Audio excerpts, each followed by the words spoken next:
Hi everybody, welcome back to the Film Fan Club. Sam Carrico here, and we're still kind of playing catch-up on 2017 movies that'll probably be considered for the Oscars. Today we're talking about The Darkest Hour, starring Gary Oldman as Winston Churchill.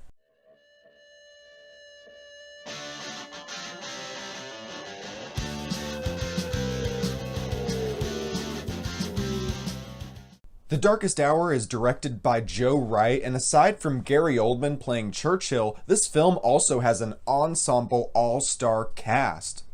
You've got Lily James as Churchill's secretary. Also, you've got Stannis from Game of Thrones as a member of Parliament. You even got Mr. Mercer from the Pirates of the Caribbean movies giving a great speech just to start off the film. Ben Mendelsohn plays King George, and the whole cast is stellar, but the film knows that this is all about Gary Oldman's transformation into Winston Churchill, and this is the best portrayal of Churchill that I think I've ever seen done. It's such a cliche to say it, but really he becomes this character. He becomes this person.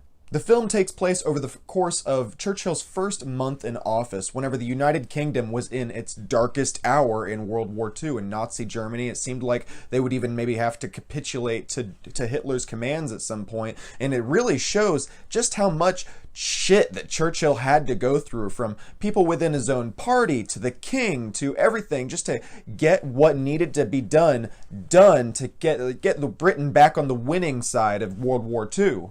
Everything about it, whenever it comes to the production design, the costume design, when it comes to period pieces also, it just really can make or break a film. And in terms of being an immersive experience, the costuming and production design, the makeup for something like this really can make or break it, and they do such a good job here. It's fantastic. I really loved it.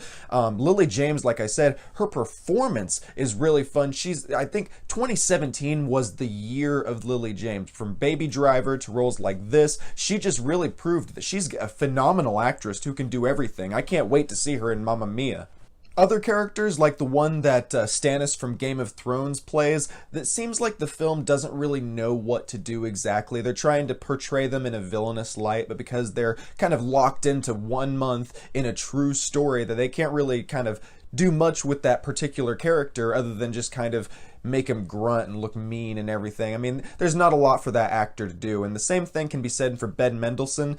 In terms of also, his accent just kind of got me a couple times. Everyone else, completely believable. I felt like they're British, they belong in Parliament.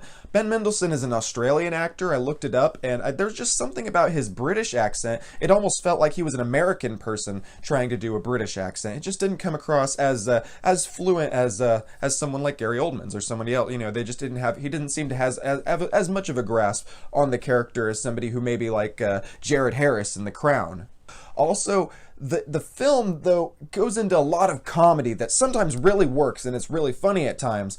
Other times, it seems like it's just out of place and doesn't belong in such a Oscar bait kind of film. It just seems like, what if a movie like The Danish Girl just really started getting really slapsticky at times? I mean, it would be awkward, and it was a little bit awkward sometimes here. Other times, really funny. They blended it really well.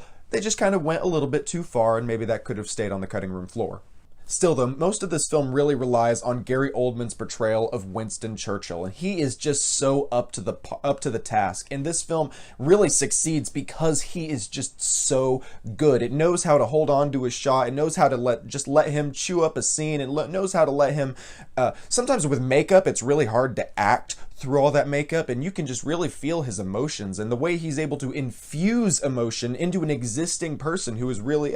I made a joke on Twitter where I was gonna tweet that I think there should be a cinematic universe with Dunkirk and this movie to make a Winston Churchill cinematic universe, but then I realized it exists and it's just called history, and I have to remind myself of that sometimes because Gary Oldman does such a good job creating this character out of this person. I mean, I guess it's kind of a cheat whenever you have some great existing material like history to work from, but they just do such a good job taking that and portraying it to the big screen. Again, there's some kind of restrictions in terms of they're only telling 1 month of the story, so they can't go into detail with other characters, so they kind of feel shorthanded in this particular film, and other times they're trying to infuse some comedy to where it doesn't really need to be. But overall, this was just, I was blown away. Again, production design, costuming, makeup, cinematography, Gary Oldman's amazing portrayal, Lily James has a great supporting role here as well. All that combined just made for a great, and the pacing was really great too, and that's really something that can be taken for granted. So all that combined, I'm going to give this a good 8.5 out of 10 for The Darkest Hour. Let me know what you guys thought in the comments section below. I'm Sam Carrico. Thanks so much for checking my video out.